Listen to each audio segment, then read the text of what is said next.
Y en lo que tenemos a diversas pruebas de homoselasticidad, o lo que es lo mismo, probando la no heteroselasticidad. Vamos a suponer que tenemos un modelo econométrico en la cual tenemos una variable explicativa, llamemos la variable YT, que está explicada en función de dos variables explicativas, x1t y x2t, ¿no? Entonces luego esto corresponde a un modelo de series de tiempo, toda vez de que los subíndices están en frecuencia temporal. De igual manera tenemos un término de perturbación estocástica. En este modelo econométrico tenemos un intercepto, beta sub 0. Tenemos dos parámetros, el parámetro alfa y el parámetro beta. Vamos a ver en qué consiste la primera prueba que nos permite medir si existe homoselasticidad, que es la prueba de Breusch-Pagan-Gottfried, ¿no? Para ello, a partir de la expresión 1, ¿qué es lo que se realiza? Se capturan o se recuperan los residuos o errores del modelo econométrico y se estima una regresión auxiliar. En este caso, a partir de la expresión 1, los residuos o errores los vamos a expresar al cuadrado y vamos a realizar una regresión donde las variables explicativas en la regresión auxiliar van a corresponder a las variables explicativas del modelo econométrico. En este caso tenemos el error elevado al cuadrado. ¿Y cuál es la hipótesis nula? Según la prueba de Breusch-Pagan-Gottfried, la hipótesis nula es que la varianza del modelo, o dicho de otra manera, los errores elevados al cuadrado, no están relacionadas o no están explicadas por las variables exógenas del modelo. Esto es x1t y x2t, ¿no? Por lo tanto, aquí asumimos de que no existe heteroscedasticidad ocasionada por las variables explicativas. Dicho de otra manera, si x1 y x2 no influyen sobre los residuos elevados al cuadrado, por lo tanto, la hipótesis nula va a plantear que de manera conjunta, tita 1 y tita 2 son estadísticamente iguales a 0. ¿Qué sucede si rechazamos esta hipótesis nula? Pues viene todo lo contrario, ¿no? Todo lo contrario va a ser de que tanto tita 1 como tita 2, estas variables son estadísticamente significativas y distintas de 0. Por lo tanto, aquí llegaríamos a la conclusión que las varianzas o las variables exógenas influyen sobre el término de perturbación al cuadrado, ¿no? Y por lo tanto, eso genera heteroscedasticidad. De igual manera, si existe homoscedasticidad y asumiendo de que estos parámetros son estadísticamente igual a 0, esperaríamos de que el intercepto sea positivo y estadísticamente significativo, lo cual significaría también homoscedasticidad o una varianza constante, ¿no? Si el intercepto o la constante es significativa, va a reflejar homoscedasticidad. Pero de igual manera tendremos que no rechazar esta hipótesis nula y por lo tanto, si no se rechaza, los residuos del modelo son homocedásticos o lo que es lo mismo, no existe heterocedasticidad. ¿Qué sucede si rechazamos la hipótesis nula? Por lo tanto, existiría evidencia de que sí existe el problema de heterocedasticidad y esto implicaría de que se estaría violando el cumplimiento del supuesto econométrico.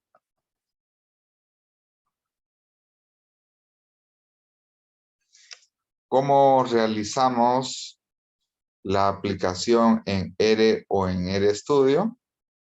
Para verificar el cumplimiento del supuesto de homoselasticidad, básicamente debemos instalar lo que es la paquetería y librería LMTest. Y aquí podemos, por ejemplo, mencionar un ejemplo hipotético donde estimamos un modelo econométrico llamado modelo. Estimamos la función del modelo econométrico donde vamos a tener una variable dependiente. Esta variable dependiente va a estar explicada por dos variables explicativas. Esto es y en función de x1 y de x2. Y una vez que tenemos el modelo econométrico, por lo tanto, para poder emplear la función o la prueba Breusch-Pagan-Gottfried, vamos a tener que invocar a la función BP de Breusch-Pagan test y el argumento que nos va a pedir es el nombre del modelo, ¿no? Y en este sentido, una vez que tengamos los resultados, vamos a tener que interpretar lo que es la probabilidad o también el llamado p-value. ¿Cuál es la regla de decisión? Si la probabilidad o el p-value es mayor que el 10%, por lo tanto, no se rechaza la hipótesis nula de homoselasticidad. ¿Qué sucede si la probabilidad o el p-value es menor que el 10%?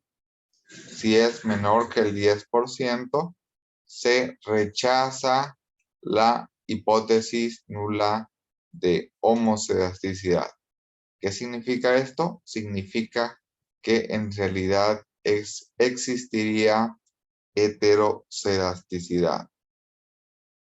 Por ejemplo, aquí vemos los resultados de una prueba Breusch-Pagan y vemos que el p-value o la probabilidad es mayor que 0.10, es mayor que el 10%. Por lo tanto, no rechazamos la hipótesis nula de homoselasticidad. Esto significa el cumplimiento del supuesto econométrico.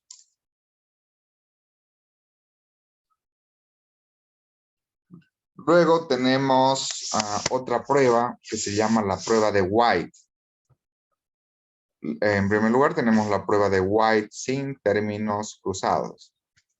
Nuevamente vamos a partir de un modelo econométrico, la expresión 1, en la cual tenemos una variable dependiente, variable yt, la cual está en función de dos variables explicativas, la variable x1t y la variable x2t. A partir de esta expresión 1, vamos a realizar una regresión auxiliar a través de capturar los residuos y elevarlos al cuadrado. Y ahora, ¿qué vamos a hacer? Vamos a hacer una prueba bastante similar a la prueba de Breusch-Pagan-Gottfried, solamente que ahora estas variables explicativas las vamos a elevar al cuadrado. Entonces, aquí elevamos las variables explicativas al cuadrado de forma respectiva. ¿Y cuál es la hipótesis nula? La hipótesis nula es que la varianza del modelo no, o dicho de otra manera, los errores al cuadrado del modelo no estarían explicados por las variables exógenas del modelo elevadas de forma respectiva al cuadrado. ¿Esto qué significa? Esto significa de que no hay heteroselasticidad ocasionada por las variables explicativas elevadas al cuadrado. ¿Cuándo vamos a verificar esta condición? Cuando básicamente el término θ 1 y el término θ 2 de forma conjunta sean estadísticamente iguales a 0. Por lo tanto, si no se rechaza la hipótesis nula, los residuos del modelo van a ser homocedástico. Esto significa de que no va a existir heterocedasticidad. De igual manera, podemos emplear una prueba de White con términos cruzados. Básicamente, a partir del modelo econométrico inicial, recuperamos los errores, los elevamos al cuadrado y ahora las variables explicativas vamos a evaluar si los residuos o errores al cuadrado están en función de las variables explicativas, incluyendo un término cruzado. ¿Qué significa un término cruzado? Significa de que si tengo dos variables, x1 y x2, y estas están elevadas al cuadrado, por lo tanto voy a multiplicar ambas variables en su sentido lineal. ¿Cuándo vamos a decir que existe homocedasticidad? Cuando va a existir homocedasticidad,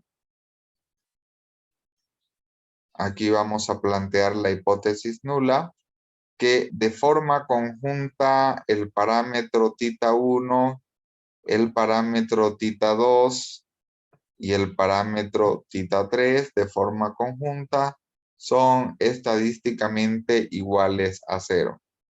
Si no se rechaza esta hipótesis nula, esto significa de que existe homocedasticidad. No se rechaza la hipótesis nula de homocedasticidad. Sin embargo, si rechazamos la hipótesis nula y en efecto los parámetros son estadísticamente distintos de 0, por lo tanto, en este caso, sí rechazaríamos la hipótesis nula.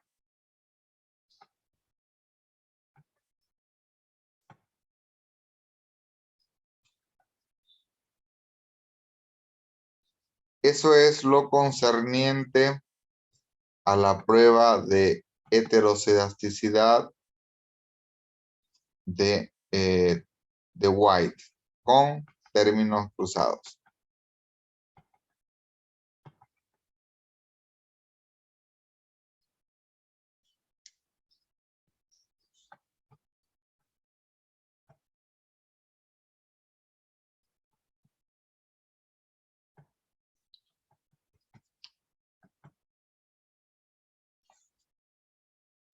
¿Cómo podemos realizar la prueba de White en RStudio?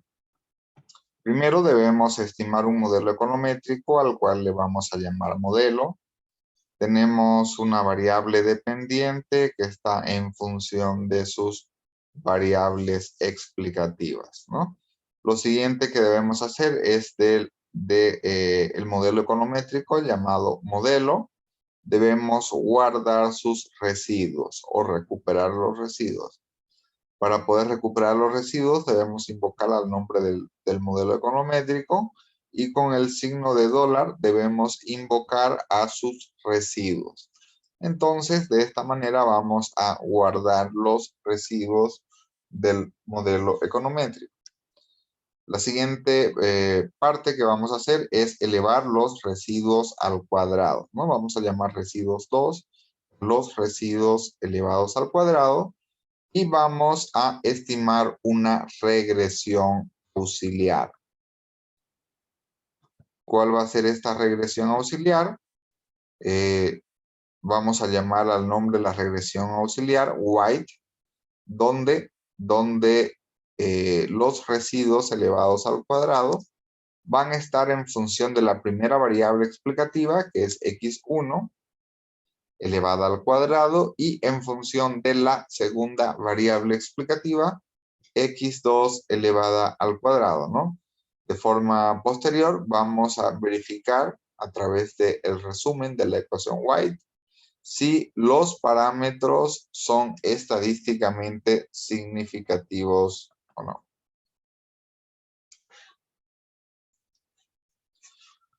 Otra opción que tenemos para realizar la prueba de White, aquí también podríamos hacer una regresión auxiliar con el producto más el producto de x1 y x2 para probar la prueba de White con términos cruzados y verificar si sus parámetros son estadísticamente significativos o no.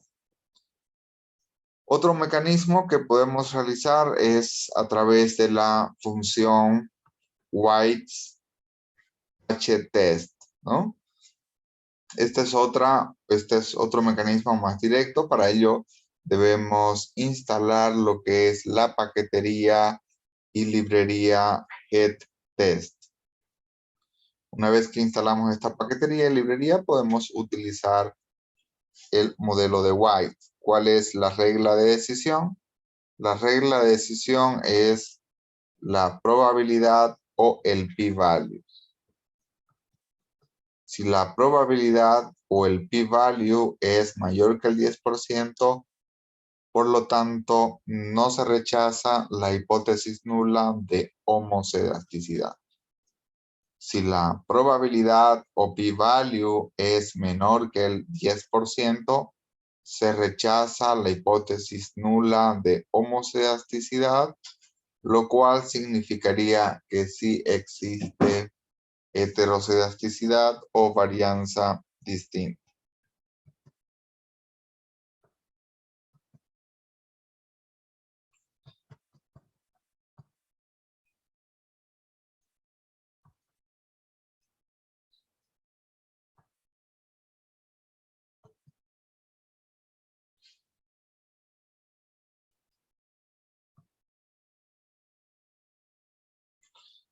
Por otra parte, tenemos otra prueba de especificación que nos ayuda a medir si existe homocedasticidad, que es la prueba Goldfeld-Quandt.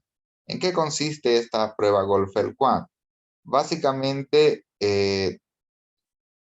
esta prueba lo que hace es dividir la regresión o modelo econométrico en dos muestras de tiempo o en dos muestras diferentes. Por lo tanto, se realizan las estimaciones econométricas para dos muestras respectivas. Por ejemplo, tenemos una primera muestra en el cual vamos a estimar un modelo econométrico con una variable dependiente en función de las dos variables explicativas. Y en segundo lugar vamos a tener la misma especificación econométrica con las mismas variables y los mismos parámetros, pero esta vez estimados para una segunda muestra. Esto es, la estimación para la muestra corresponde a la expresión 1A y para la muestra 2 corresponde a la expresión 1B, ¿no? En otras palabras, es la misma regresión con dos muestras diferentes. ¿Cuál es la hipótesis nula? Para señalar de que existe homocedasticidad o varianza constante. La hipótesis nula es que la varianza del modelo de la muestra 1 es exactamente igual a la varianza del modelo de la muestra 2. Si no rechazamos esta hipótesis nula, esto significa de que existe homocedasticidad.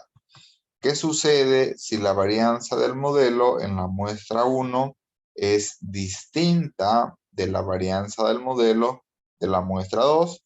Por lo tanto, aquí vamos a decir de que no se cumple el supuesto de homocedasticidad, o dicho de otra manera, existe el problema de la heterosedasticidad.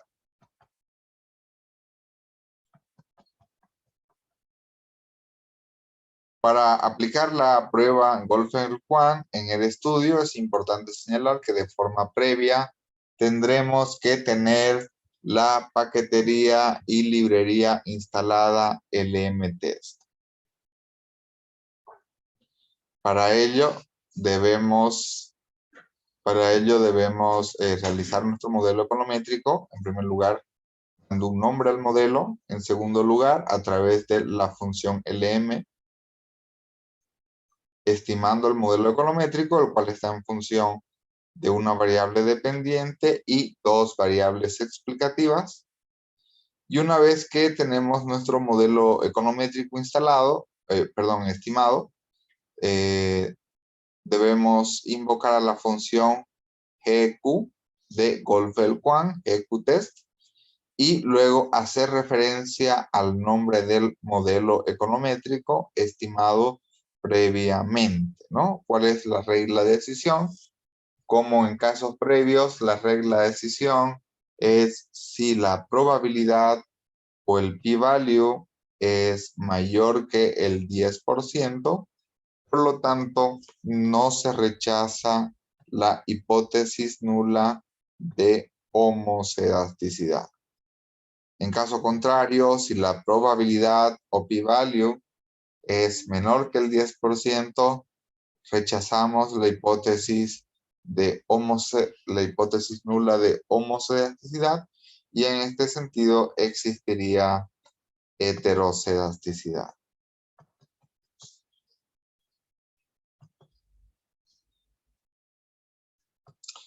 Luego vamos a ver la última prueba de heterocedasticidad.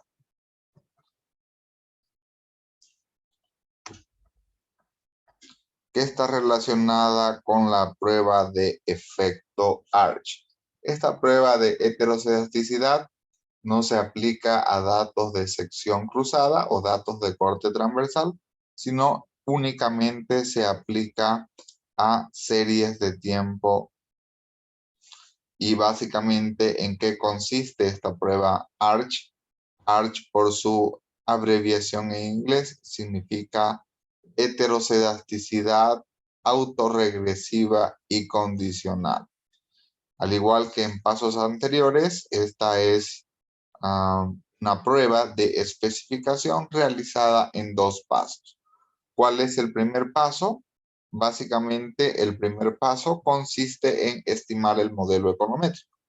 Siguiendo en el mismo ejemplo, tenemos una variable dependiente, la cual está en función de dos variables explicativas, x1 y x2. De igual manera, conforme en las metodologías previas, lo que hacemos en este modelo econométrico es guardar los residuos. Guardamos los residuos y de forma posterior los elevamos al cuadrado. Aquí, por ejemplo, podemos visualizar en qué consiste una prueba Arch en dos periodos, en la cual los residuos elevados al cuadrado están en función de la misma variable dependiente, pero con un término autorregresivo, es decir, los errores elevados al cuadrado están en función de sus valores pasados en un rezago y en dos rezagos de forma respectiva, ¿no? Acá, ¿cuál es la conclusión o cuál es el planteamiento en la hipótesis nula?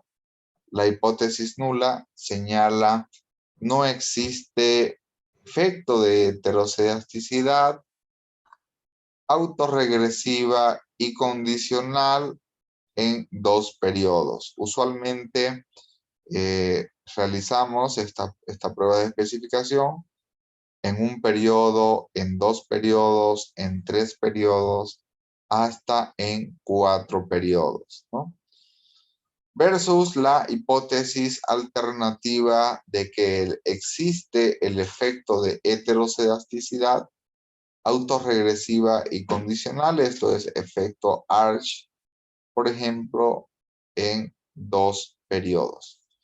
Esta hipótesis nula es lo mismo que decir que el verdadero valor de alfa 1 y el verdadero valor de alfa 2 son estadísticamente iguales a 0 versus la hipótesis alternativa que los verdaderos valores de alfa 1 y alfa 2 son distintos de 0.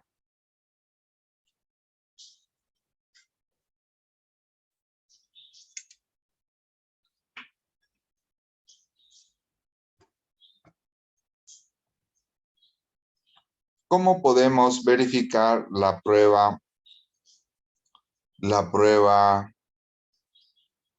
Arch en R o RStudio? Para ello debemos instalar lo que es la paquetería y librería FinTS. ¿Ok? En siguiente instancia, una vez de que hemos instalado la paquetería y librería respectiva, por lo tanto, lo que hacemos en el paso 1 es estimar el modelo econométrico. Y en función de X1 y en función de X2.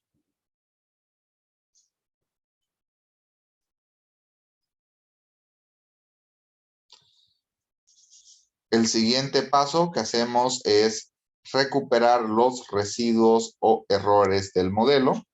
Para ello vamos a invocar al nombre del modelo econométrico estimado, en este caso se llama modelo, y vamos con el signo de dólar, vamos a recuperar los residual o residuos, ¿no?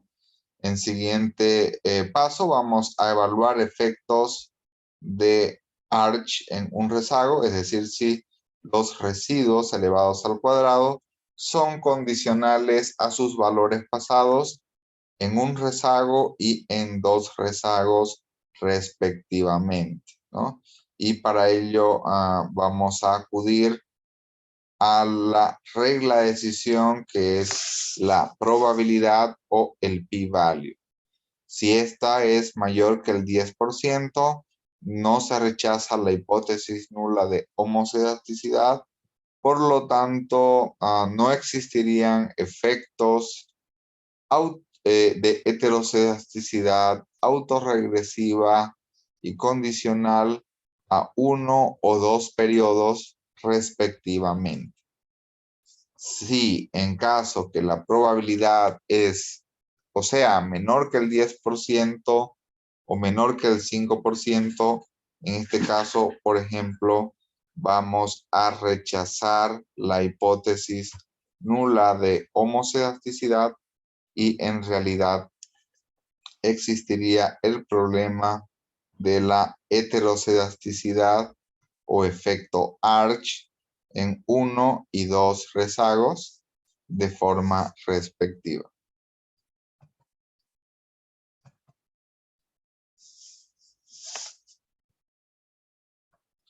Uno de los grandes problemas cuando existe el problema de la heteroscedasticidad es que nos va a afectar a las pruebas de hipótesis y nos va a afectar al nivel de significancia estadística de los parámetros y por lo tanto a las conclusiones del modelo. Y vamos a concluir en una interpretación que puede ser inclusive contraria a lo que realmente debería ser. Eso puede significar un error de tipo 2, es decir, teniendo variables significativas que no lo son cuando en realidad lo son. O también podríamos incurrir, si existe heteroscedaticidad, con un problema o error de tipo 1. ¿Qué significa un error de tipo 1? Decir de que existe una relación estadísticamente significativa cuando no lo hay. Y por lo tanto, también podríamos tener inclusive hasta signos que sean opuestos o cambiado a lo generalmente aceptado acorde a la teoría, ¿no?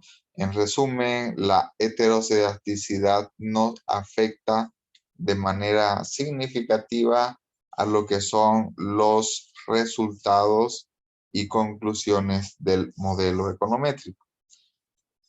Por otra parte, para poder corregir problemas de heteroscedasticidad, usualmente corresponde en identificar cuáles son las observaciones atípicas y tratar, si son datos de corte transversal, al eliminar las observaciones atípicas, y si son datos de series de tiempo, usualmente introducimos variables de impulso para corregir problemas de la homocedasticidad. De igual manera, la homocedasticidad está muy vinculada con lo que es los problemas de normalidad, ¿no?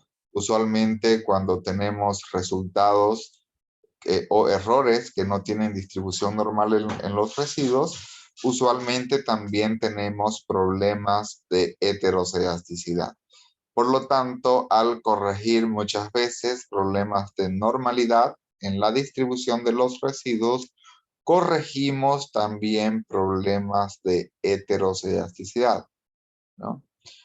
Y de igual manera, para finalizar, en estas pruebas diversas, probando la no heteroscedasticidad o la existencia de la homocedasticidad, hemos visto lo que es la prueba Breusch-Pagan-Godfrey.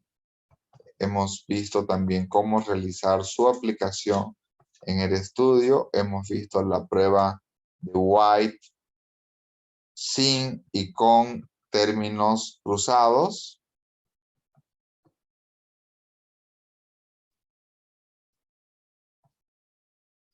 De igual manera, hemos visto otra prueba que se llama la prueba Goldfeld-Quandt, así como su respectiva aplicación en R o en RStudio. Y finalmente hemos visto la prueba de efecto Arch, únicamente aplicable para series de tiempo, ¿no? No es aplicable a datos de corte transversal o sección cruzada. Y de esta manera damos por culminada la sesión del día de hoy.